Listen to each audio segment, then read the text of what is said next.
In the journey to be vegan, for many, dessert is the final frontier. You'll eat your veggies in the main meal, but dessert? Now, Philip Khoury, a world-class pâtissier and chocolatier at Harrads in London, says, yeah, you can have great vegan desserts, and you can make them yourself. And it's better than any great British bake-off.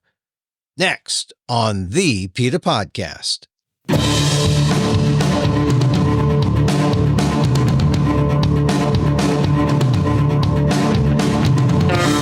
Welcome to the PETA Podcast. I'm Emil Guillermo, your host for this inside look at animal rights. Brought to you by PETA, the largest animal rights organization in the world. On today's episode, you don't need butter or eggs to make a chocolate fudge cake or a tiramisu, which means desserts can hold up their end of a meal that's vegan. That's what Philip Khoury believes. He's the world-class pâtissier and chocolatier at Harrods in London, and his new book shows you how to make that chocolate fudge cake and the tiramisu. It's called A New Way to Bake, Reimagined Rolls for Plant-Based Bakes, Cakes, and Desserts. With a little shift, you can have your cake and be vegan too. My conversation with baking master Philip Khoury on the PETA Podcast. You got this new book out, A New Way to Bake, Reimagined Recipes for Plant-Based Bakes, Cakes, and Desserts. Yes. This is kind of, for some people, they could see this as a kind of heresy, right? Well, what are you trying to do here, Philip? You're trying to blow our cover? We've used all these things for years. We put calories onto people. We're dessert. This is what desserts do. Why are you doing this? You must have professionals coming to you saying, "Oh yeah, calm down, Phil." I mean, they're still loaded with calories, but I think the main thing is that we are giving people more options for plant-based indulgence, and I think there's a perfectly legitimate reason for how cakes ended up being, or how eggs and dairy ended up in cakes. There is actually a well-documented evolution. We started with bread and bread products, and they gradually got some sugar added to them, or honey in the early examples, and then eggs, and then butter, and they became enriched. And then things just kind of ratios inverted from there, and we ended up with what we call like cake. My big thing is that actually we have a whole pantry of ingredients that are already plant-based, and we just haven't been utilizing them fully. So my big thing is, let's look at the new and exciting ways that we can use ingredients that we already have just by tweaking recipes. And I think there's a big thing in vegan food and in vegan baking where we like to go and imitate or copy foods, like butter, for example, with an ingredient like margarine. A lot of recipes out there will go and substitute butter for margarine and eggs for egg replacers or other ingredients that simulate that function. But flour does a very similar thing to eggs when you heat it up. Flour hydrated with water is going to gel when you cook it. And, if we just go and tweak the formulas that we have with the naturally plant-based ingredients, we can actually do a surprising amount of good. Yeah, and so it sounds, on the face of it, kind of a revolutionary thing. Oh, here's a new way to bake. But what you're saying is, look at the things we have. We have things already that we can cook in a different way, a healthier way, and it tastes every bit as good. Oh, like if I give you one example, and not to get technical, because I know your listeners are probably not pastry chefs or avid bakers, but if we look at the classic recipe for a pound cake, it's 1 pound of sugar, 1 pound of eggs, flour, and butter. You have, eggs that are gelling when you cook them, and you have flour that's doing the same thing. So you need that pound of butter to tenderize all of that gelling action to give you a soft and tender cake. And so when you take eggs out of the equation and you just replace them with water, because the eggs are like 90% water, you end up hydrating the flour and reducing the gelling power of the flour, so of the mixture. So you end up naturally having to reduce your fat by up to 60 or 70%. So yeah, the sugar is the same, but there is a natural inadvertent fat reduction that you have just by tweaking the formula. So my big thing is it's all about reformulation over substitution and favoring the use of ingredients that we already have. You don't have to worry about being too technical, but it is a kind of it's a chemistry thing, right? Yeah, definitely. And by doing it the right way, you can circumvent all those things that, dairy connotes, all the ways that there's cruelty in how they produce dairy and eggs. You can get rid of all that. And if you want to be pure, I mean, this is really a way toward a kind of purity. Absolutely. We've got the mousse, for example, a chocolate mousse or a chocolate cake. In the case of the mousse, we're using chocolate and oat milk, and you have, or chocolate and soy milk, or even chocolate and water. And just by blending them in a specific way at a controlled temperature, where basically we heat half the liquids, we pour it over the chocolate, allow it to melt, and then we add the rest of the milk at room temperature or from the fridge. We blend it. And what this is doing, just inadvertently, we're controlling the temperatures and kind of stabilizing the mixture that we're going to get when we blend it. Mm-hmm. And then it ends up being a chocolate cream that you can whip up like whipping cream, but it's chocolate, and you have this beautiful, pure, clean flavor. And I suppose my favorite part is licking the blender and the spoons. And I can still do that, right? Absolutely. I wouldn't advise licking a blender, but not the blade. Well, you might lose your tongue. You take the blades out, of course. Yeah. But, you get the. All right. So look, this is great. We're getting right into the recipes, right into. I didn't want to say the meat of it, but let's say the core of this change.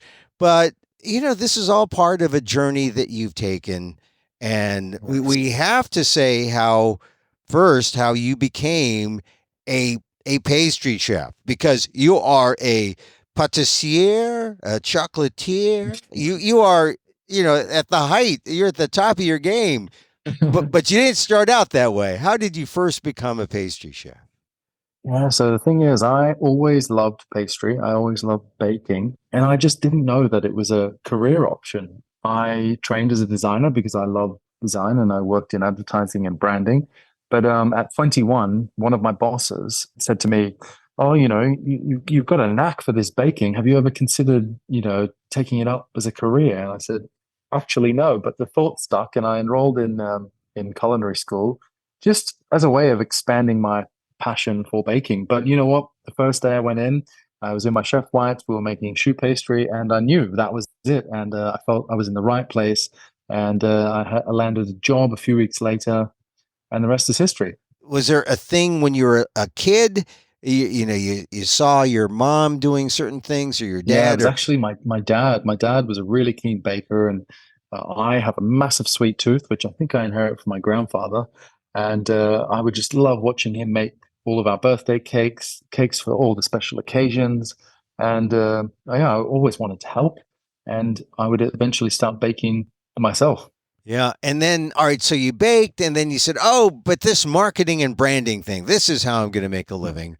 And yeah, so it's funny because I thought that I was leaving my design training. I did a Bachelor of Design in Visual Communications. I thought I was leaving that completely behind. Little did I know that it was actually informing everything that I was going to do as a pastry chef, because as a designer, everything you were trained that everything should be done with intention.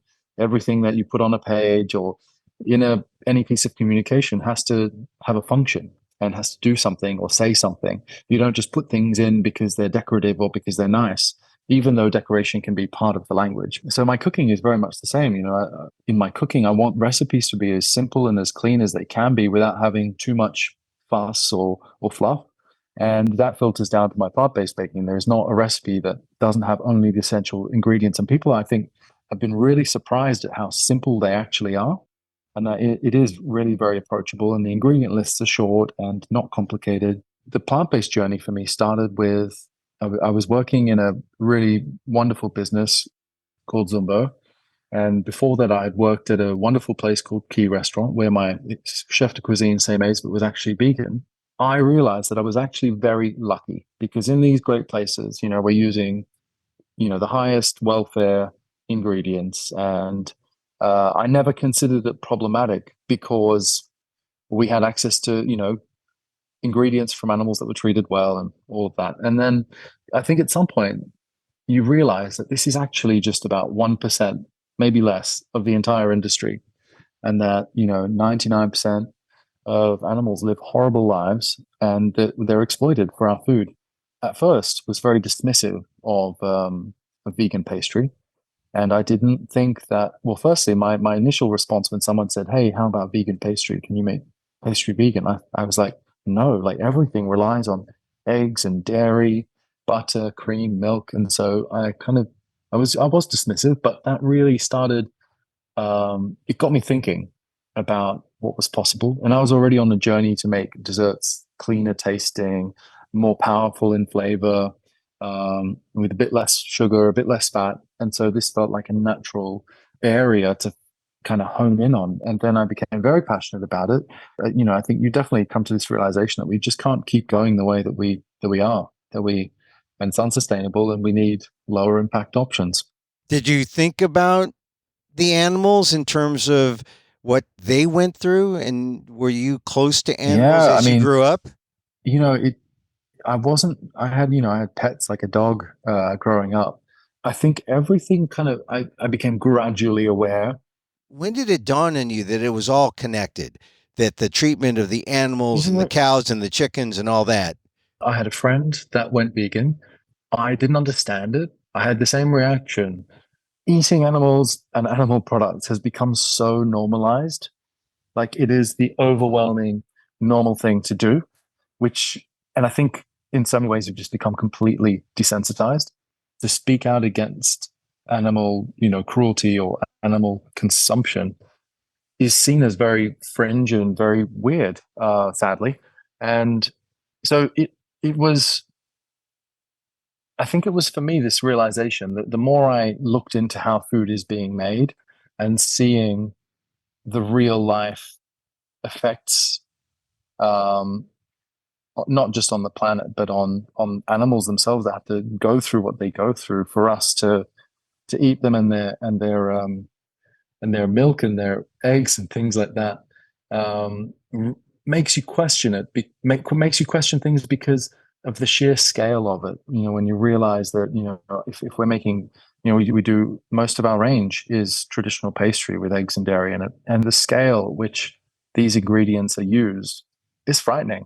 We might use 60 liters of egg in a day, and 100 or 200 kilos of butter. And yes, we are producing a huge amount of food, but it is kind of quite scary when you think about it that there is a real cost to this. We need to broaden our horizons and have more options. And the cost isn't just to the farm animals and the animals who have to suffer, but ultimately the end user, the consumer, the person Yeah, who eats all this stuff, the dairy and the cheese and the milk, etc., they suffer. And yeah. And the environment suffers. and the And environment, yeah. the, Everyone it's suffers. just a Yeah. I mean, I guess there are people who would argue that very small scale production, is sustainable and is less cruel. But the reality is that that is so, so far from reality in Western developed countries. The idea of heresy comes up. Your Yeah. colleagues have to look at you and say, "Oh boy, Philip's on a, ooh, I don't know what he ate last night, but it wasn't meat, and that's a bad thing." They must have seen that something was wrong here and tried to maybe talk you out of it. I'm lucky to be surrounded by very thoughtful colleagues, and I think there's some humor that they take from making jokes. But I think it's funny because my approach is that I'm personally vegan. I stopped buying, animal products 2 or 3 years ago in the sense of like no more leather. My diet at home is vegan, but I still work in an environment where most of the stuff that I work on that our kitchen produces is not vegan, and that I still taste a lot of things. And I think it's important to maintain a reference, and so in it's a complicated relationship, I think.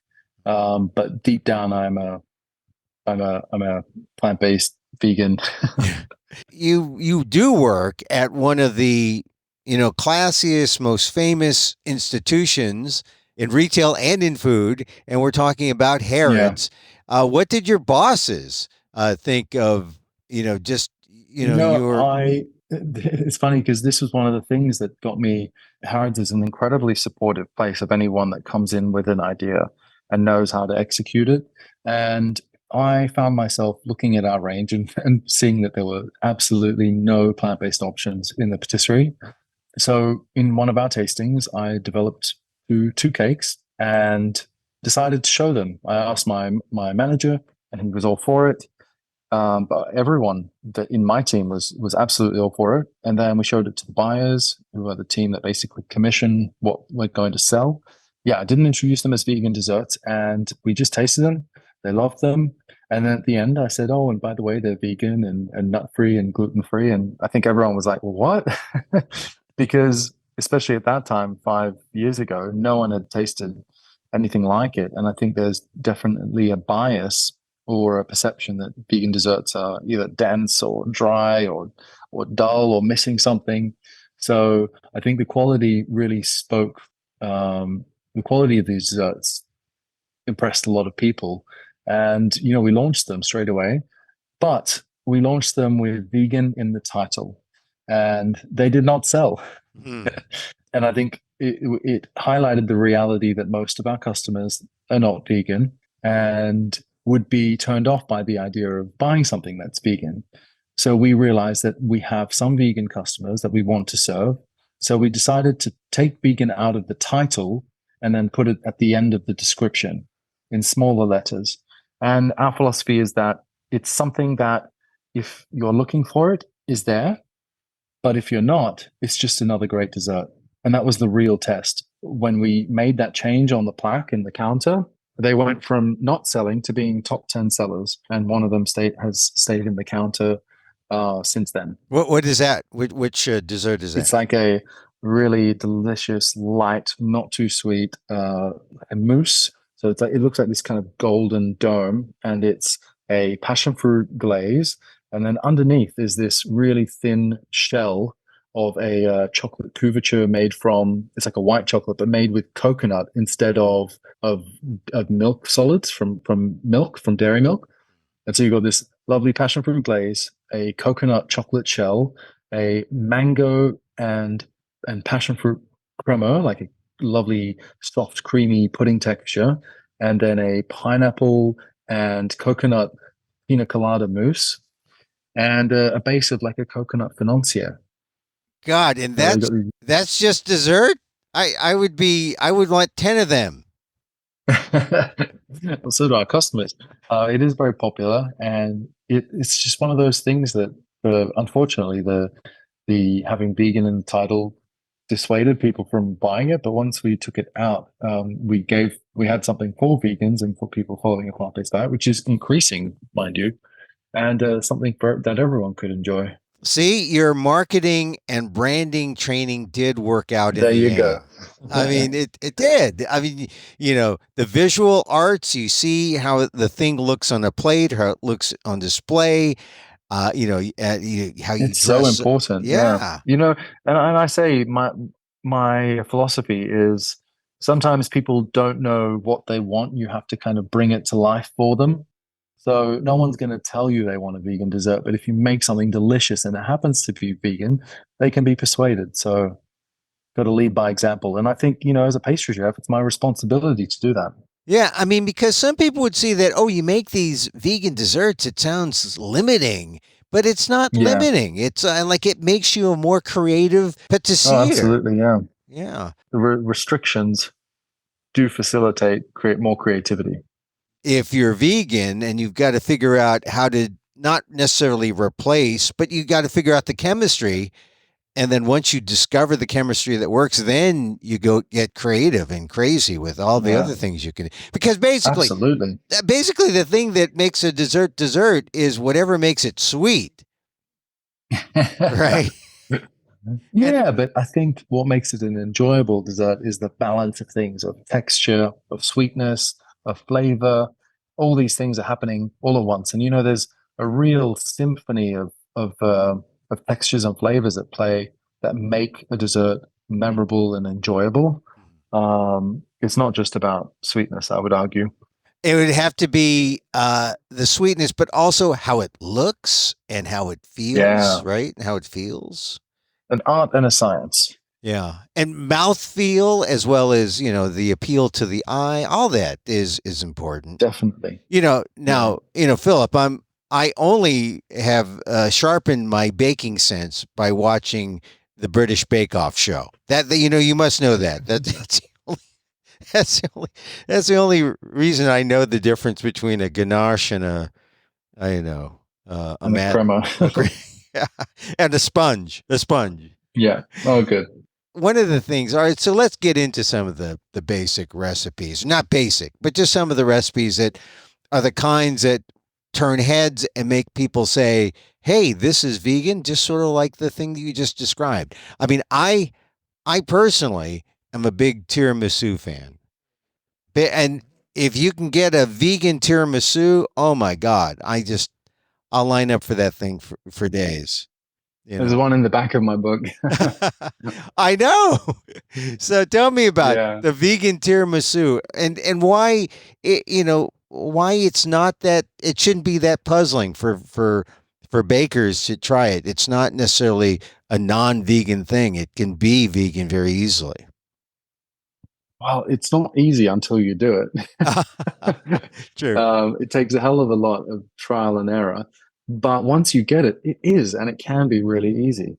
We have components like a whipped cream, a kind of a custard base that when you fold them together, you get something akin to a mascarpone mousse. And sometimes you want to replicate something very closely, and other times you want to just take inspiration from it. And I would say this one, I tried very hard to replicate it as much as possible because it is just one of those classic, enjoyable, delicious desserts.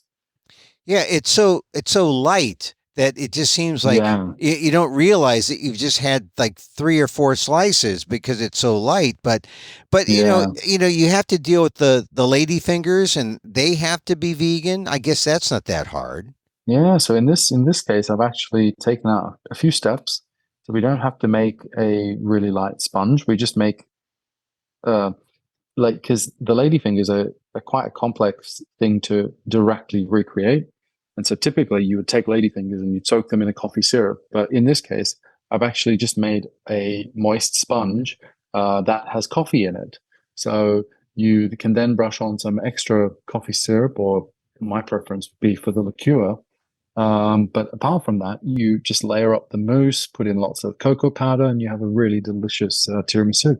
Now, why don't most patissiers say, "Oh, let's just try it this way," and we won't say it's vegan.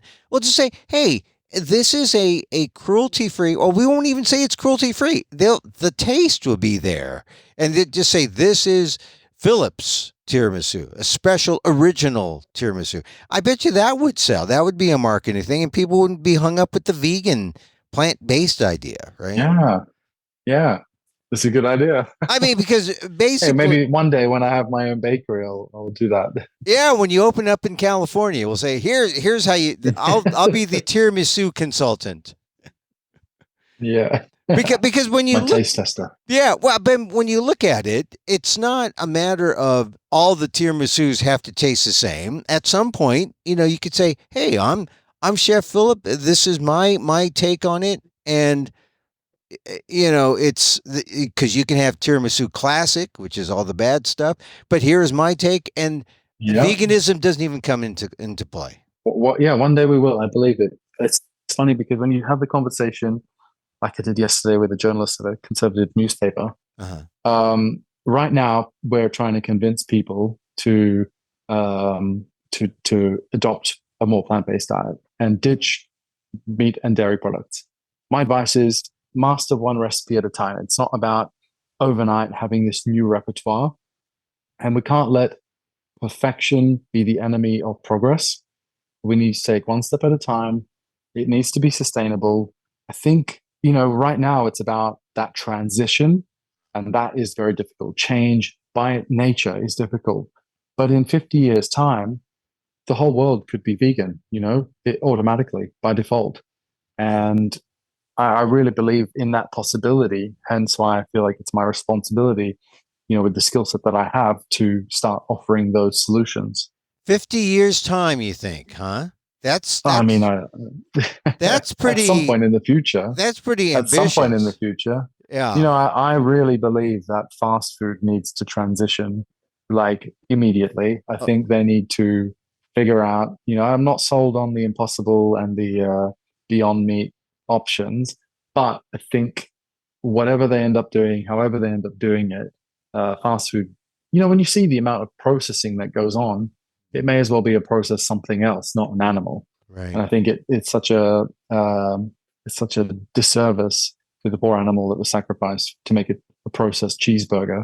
We owe it, yeah, to ourselves and to the planet and animals to do better. I've noticed a lot of pita bread type of, based on the falafel, based on, maybe a modern vegan falafel for the 21st century. I mean, that's kind of heresy for some people who see it as a traditional dish. But there are so many like really interesting ways to make a delicious burger that don't need anyway. Yeah, you're right. Anyway. It doesn't have. It's a whole conversation. Well, some people would say, "Oh, come on, Philip, you're the baker.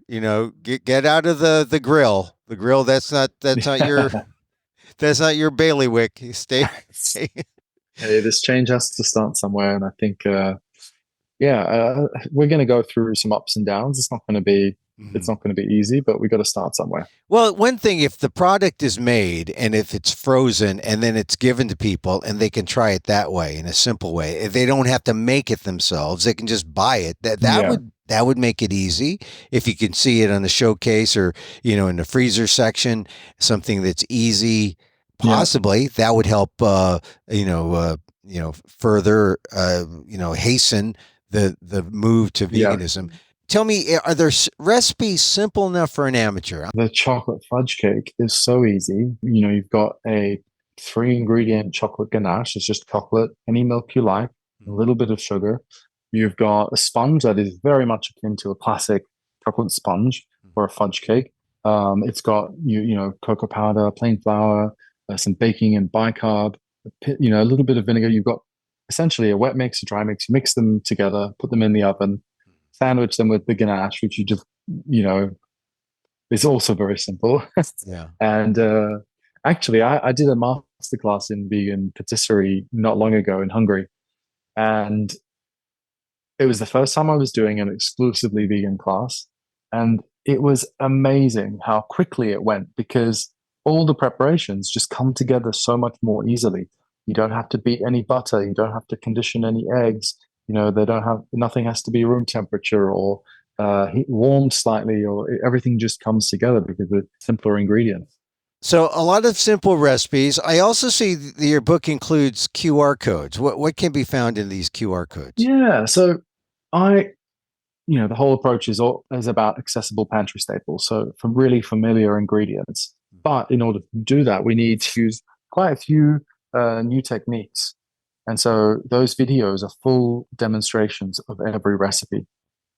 So I thought, because it is a new way to bake, I don't want people to be scared, because change is scary. I want to make it as easy as possible for people to adopt. So it was all about easy ingredients and showing people how easy it is as well. And that's where those QR codes. So when you take a picture and you click on the code, it will load up a video of that product being made from start to finish. So we can just mimic you, and this is what he does. You can. And, you can basically bake with me. You can have me in your kitchen on your iPhone. Okay. I'm going to try that. Now. One of your recipes, all right, I'm just saying, the chocolate tahini cookies sound kind of easy. I mean, they sound like I could do it with the QR code help. But tell me about the chocolate tahini cookies. I mean, chocolate tahini cookie, you melt the chocolate, you add the tahini, and then you basically mix in, add the plant-based milk, and then mix in all the dry ingredients. And you have a dough that you can scoop and bake straight away. The cookie dough, the chocolate chip cookie dough, is even easier. You take the wet ingredients and mix them with the sugar, and then you have the dry ingredients, the choc chips. You mix them all together, let it put it in the fridge for a couple of hours, and then again scoop it or roll it into balls and bake them, and they're incredible. Wow. And your house smells good. Yeah, and you don't need to beat the butter. You don't need to add in, eggs carefully, or the butter will split. It's just direct. Mix it all together.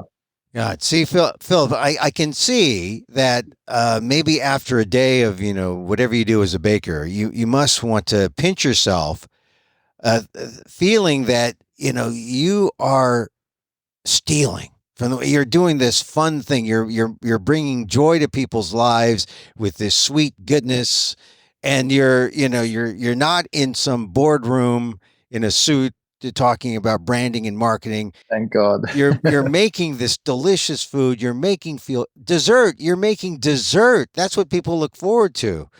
I mean, Oh yeah. you must feel really like There is something very satisfying about making something with your hands that you can see people enjoy immediately. I don't think it gets more satisfying than that. Yeah, and then when you add in that not only are you this award-winning pâtissier, which sounds like, oh, that's important, but you're not just a pâtissier, you're a chocolatier, which sounds like you're part of some army. You're you're on a mission to make dessert, which is like, so some people, dessert is life. It is the thing that we live for, right? The end of the meal, dessert. You want to make dessert plant-based. Yes. Final frontier. Yeah. For plant-based for a better planet, for the people, for the animals. I mean, that's absolutely. I mean, people should sign up and say, yeah. I see it as the final frontier because it is, I love that people are so much more open these days to at least reducing their meat consumption, even if it's just for one day. They are looking at more ways to cook more vegetables, and for some people, they'll go basically vegetarian or plant based, except for when it comes to cheese and dessert, which is the final course of the meal. Yeah. So it's not, for me, it is I see it as the final frontier. I think it's the part that people would be most hesitant to drop, but the one that I'm most passionate about changing. You are really at the front lines of the last, because once people give up on dessert, right? Once they give up the cruelty of dessert and they go vegan there, it's got to be easy to go vegan everywhere else. I mean, you just laid it out, we'll eat some vegetables, but no, we draw the line at dessert. That's the final, that's the last battleground. And you're saying, oh, well, try this. Have you tried my tiramisu? Try this. And that's great. Or chocolate fudge cake. Or the chocolate fudge cake. Wow. Well, listen, Philip, this is just the beginning. Yes, because we're going to see it at every grocery store and supermarket, right? Because if Harrads, if Harrads is making money on it, then all the other little corner markets are going to say, well, we got to sell some of this in our store. My hope personally is that it helps shift the conversation from ultra processed food and ultra processed ingredients as the mainstream option to to more accessible ingredients that don't cost more, that don't that aren't inferior ingredients, and give people control over what they're eating. Yeah.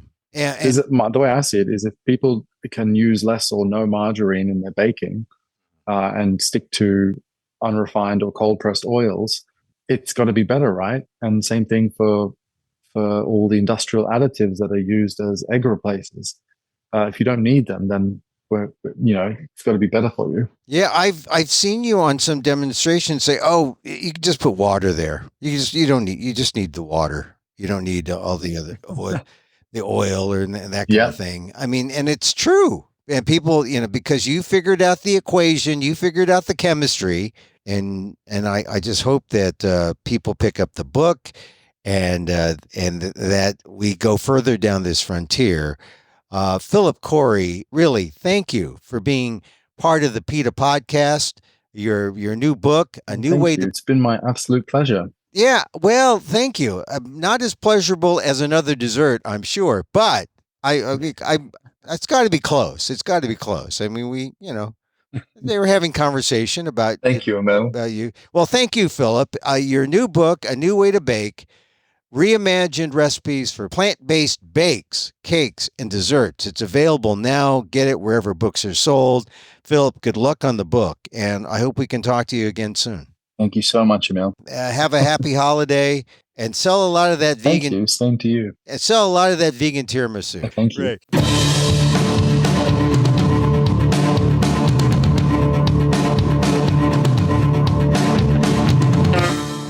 Philip Khoury, a pâtissier and chocolatier at Harrads in London, now sharing his secrets and showing how you can create great vegan desserts. His new book is A New Way to Bake, reimagined recipes for plant-based bakes, cakes, and desserts. It's available now wherever books are sold. It's a good read, and it comes with little QR codes that you can follow them on your iPhone or your phone. And you too can see dessert as the final vegan frontier, easily conquered.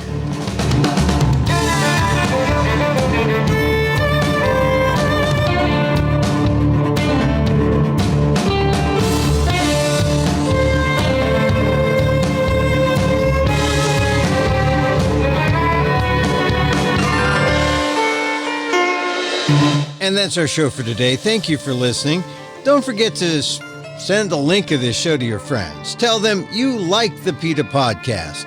You can contact us at PETA.org. You can find me on Twitter at Emil Amok. That's EMILAMOK. Or make that X, formerly known as Twitter, at Emil Amok. Or see my vlog at AMOK.com. Or see my work at ALDEF, the Asian American Legal Defense and Education Fund. That's ALDEF, AALDEF.org/blog. Or get this podcast on YouTube at Emil Amok 1. Once again, thank you for listening. Check out all our episodes on your favorite podcast app or on Apple Podcasts, where you can subscribe to as well as rate and review the show. It helps get the word out about the issues you care about. Our music is provided by Carbonworks. Check them out on YouTube. And join us again next time for more insight into animal rights and the fight for a cruelty-free world on the PETA Podcast. I'm Emil Guillermo.